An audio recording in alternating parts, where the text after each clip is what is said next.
You're standing at the edge of a cliff. The wind pulls at your clothes and the whole world opens up beneath you. Or maybe it isn't a cliff. Maybe you're standing on your balcony, 10 floors up, holding a cup of coffee. Maybe you're walking across a bridge on an ordinary Tuesday, on your way to somewhere ordinary, thinking about nothing at all. And nothing is wrong. You're not sad.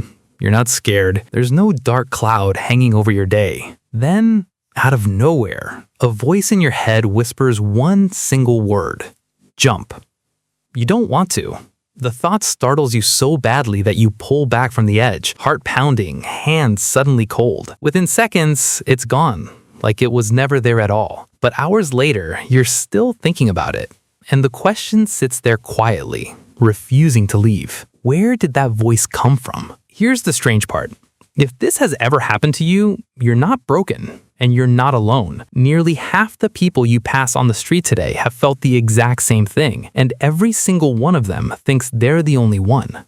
The French figured this out a long time ago. They gave it a name that sounds like something out of a poem: L'appel du vide, the call of the void. It's a beautiful phrase, and it's a little misleading because it makes the whole thing sound mystical, like there's something out there in the empty space below you, reaching up, whispering your name. And that framing is exactly why so many people find this experience so unsettling. It doesn't feel like a thought. It feels like something called you. Scientists, being scientists, gave it a much less poetic name. They call it the high place phenomenon. Not as pretty, but a lot more honest, because it points at something important. This isn't some supernatural pull from the abyss. It's something happening inside your own skull. And here's what makes it so specific, so strange, so hard to explain to anyone who hasn't felt it. It shows up when you are completely, verifiably safe. That's the part people always get wrong. This isn't the fear of falling. Fear of falling makes perfect sense. If you're standing on a crumbling ledge in a strong wind, of course your brain screams at you. That's a smoke alarm doing its job. But the call of the void does the opposite. It shows up when there's a guardrail, when the ground is solid, when you're perfectly fine. The alarm goes off in a room with no fire. And that's what makes it so deeply unsettling. It isn't the height that scares you. It's the fact that the thought came from you. But naming something isn't the same as understanding it. So before we ask why this happens, we have to ask something simpler. How many of us does it happen to?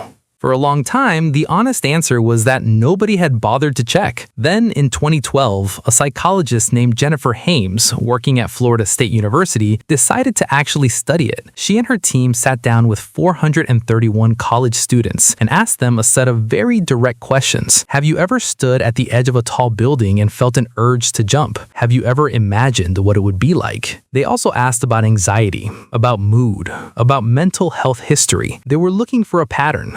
What they found surprised them. Roughly a third of the students said yes, they'd felt it. And here's the number that matters most. Among the students who reported feeling this urge, more than half had never, in their entire lives, had a single thought about harming themselves. Not one.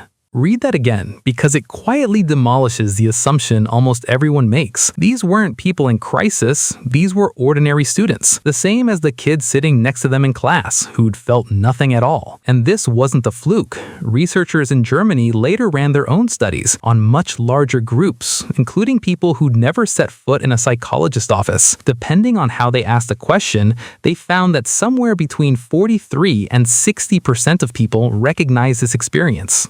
60%. Sit with that for a second. Look around the next room you walk into. The coworker refilling his coffee. The woman on the train scrolling her phone. The guy who cut you off in traffic this morning. Statistically, about half of them have stood somewhere high, felt that whisper, and pulled themselves back. This isn't a rare glitch in a broken mind. It's about as common as being left-handed. Actually, it's far more common than that. It's practically part of the standard human package. So if half of us have felt this, here's the obvious question. Why do you think you're the only one? Try to imagine actually saying it out loud. You're standing on a rooftop bar with your friends. Nice night, good view, drinks in hand. And you turn to the person next to you and say, "Hey, weird question, but does your brain ever tell you to jump off things?" You already know how that lands. You can feel the pause, the little shift in their expression, the way the conversation gets carefully, politely steered somewhere else. So you don't say it.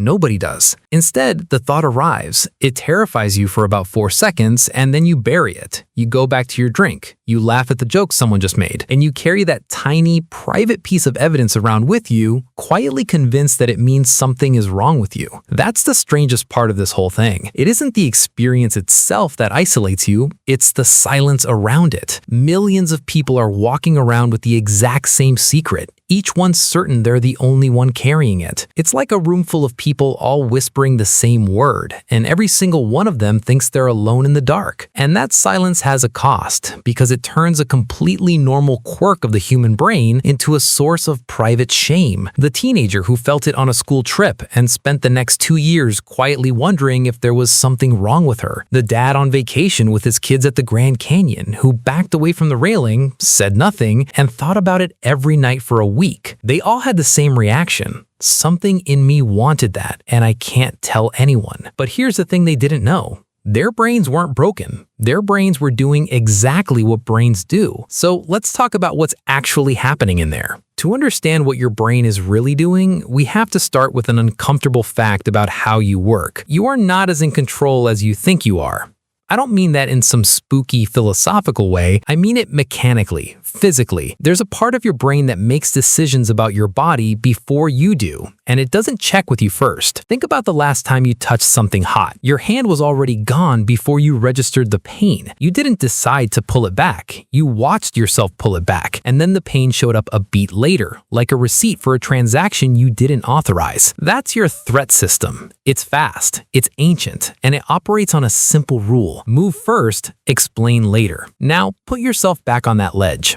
You're standing near the edge. Your threat system is scanning, quietly, constantly, the way it always is. And somewhere in that scanning, it flags something. Maybe your weight shifted. Maybe your eyes registered the drop. Maybe it's nothing at all, just a false positive in a system that would rather be wrong 1,000 times than right too late. And it fires. Your body jerks back, your heart rate spikes, your hands grip the rail. All of this happens in a fraction of a second, and none of it goes through you. You are not consulted. You are informed. And then your conscious mind wakes up. This is where it gets interesting, because your conscious mind is a very particular kind of machine. Its entire job is to make sense of things. It looks at the world, it looks at your behavior, and it constructs a story that explains both. It's a narrator, and a narrator hates a scene with no explanation. So your narrator looks around and says, "Okay, what just happened here? I just flinched. Something scared me. What was it?" And it starts checking. Was I about to fall?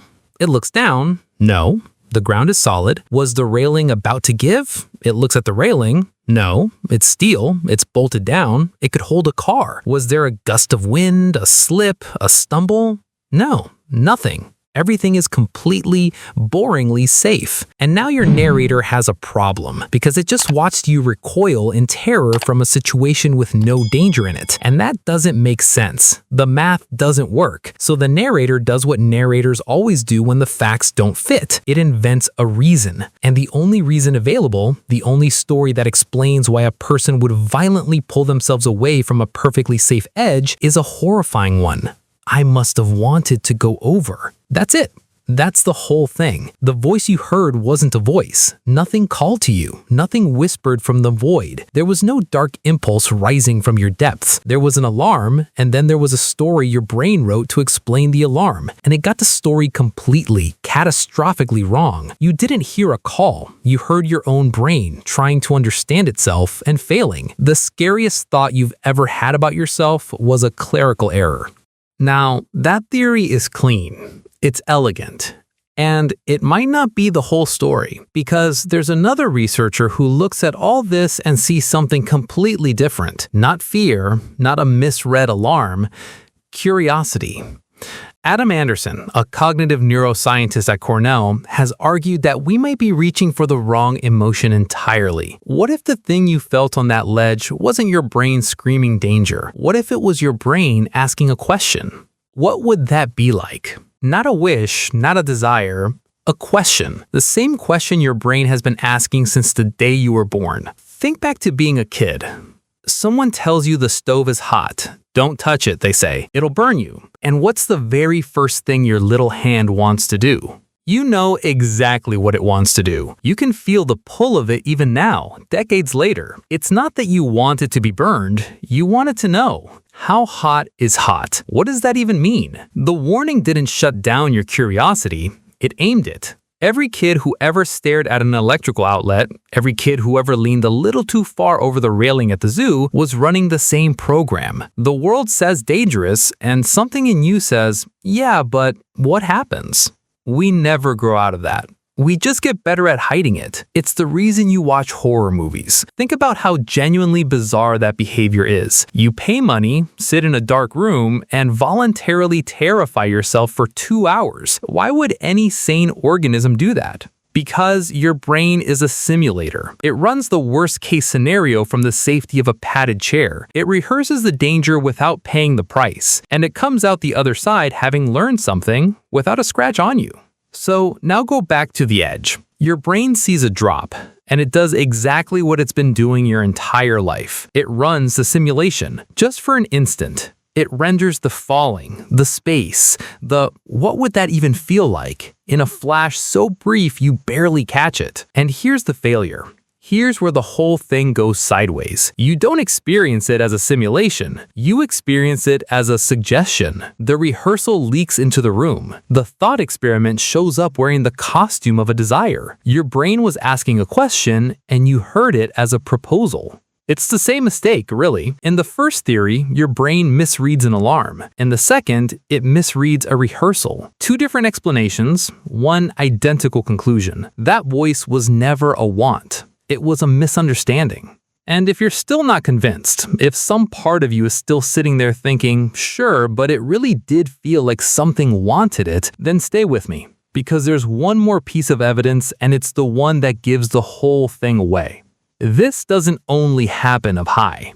Here's the thing nobody tells you about the Call of the Void. It has siblings. The high-place version gets all the attention because it's the most dramatic and because it's the one with the scary French name. But once you know what you're looking for, you start noticing it everywhere. It's been showing up in your life for years. You just never connected the dots. Let me show you what I mean. You're driving. Ordinary road, ordinary day. You're maybe thinking about what's for dinner. And then the thought arrives uninvited, fully formed, I could just turn the wheel. That's it. 2 lanes over, a concrete barrier, and it would take about a quarter of a second. You didn't summon that thought. You have absolutely no intention of doing it, but there it is, sitting in your head like it belongs there, and you grip the wheel a little tighter and turn up the radio and pretend it never happened. Statistically, a huge number of the people watching this just got very quiet. You're on your balcony, holding your phone. Nice new phone, costs you a fortune, and you're leaning on the railing looking out, and the small voice in your head says, what if I just open my hand? You'd watch it fall. $600 turning end over end. Gone. You don't want that, you'd be devastated, and yet the thought is right there. And for a split second, your fingers feel a little too aware of themselves, and you take a step back inside. You're in a meeting, a serious one. Your boss is talking, everyone is nodding, and your brain, with the timing of a comedian who hates you, quietly offers up the single worst sentence a person could possibly say in this room. You would never, not in a million years. But now you're sitting there, terrified of your own mouth, absolutely certain that if you open it even slightly, that sentence is going to come out on its own. You're chopping vegetables, sharp knife, your other hand on the cutting board, and your brain briefly, casually presents you with an image you did not order. You put the knife down, you take a breath, you wonder very seriously, what is wrong with you? Nothing is wrong with you. And now, let me give you the one that proves it. You see a baby. A little, chubby, absurdly cute baby. Big eyes, tiny fists, and what do you feel? You feel like you want to squeeze it, squish its cheeks, bite it, honestly. You've said the words out loud without even thinking about what they mean. He's so cute I could eat him up. That is, if you stop and think about it for 1 second, an absolutely deranged thing to say about an infant. But you're not deranged. And this one has a name too. Psychologists call it cute aggression, and it's been studied, and it's real, and here's what they found. When people look at something overwhelmingly adorable, the aggression sensors of the brain light up. Not because you want to hurt anything, because your emotional system got flooded, went into overload, and reached for the nearest available response to bring you back down. Your brain took a feeling that was too big and it grabbed the wrong lever. And that, right there, is the whole answer. Look at what all of these have in common.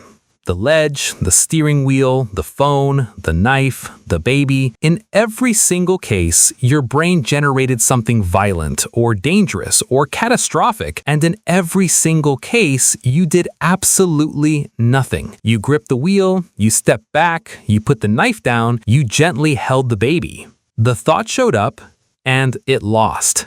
Every single time. Because that's what these thoughts are. Your brain is not a place where decisions are made. It's a place where possibilities are generated. Thousands of them. Most of them garbage. And then filtered by the part of you that actually decides. The generator is loud, chaotic, and completely amoral. It throws everything at the wall. Good ideas, bad ideas, insane ideas, the entire spectrum. Because a system that only generates safe thoughts is a system that misses things. And the filter, the part of you that's actually you, catches it.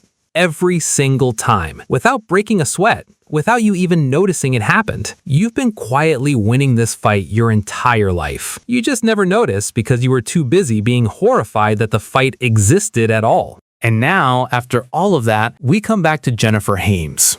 Because there's one detail about her research I've been holding on to. I didn't mention it earlier, and that was deliberate. It's the title of the paper.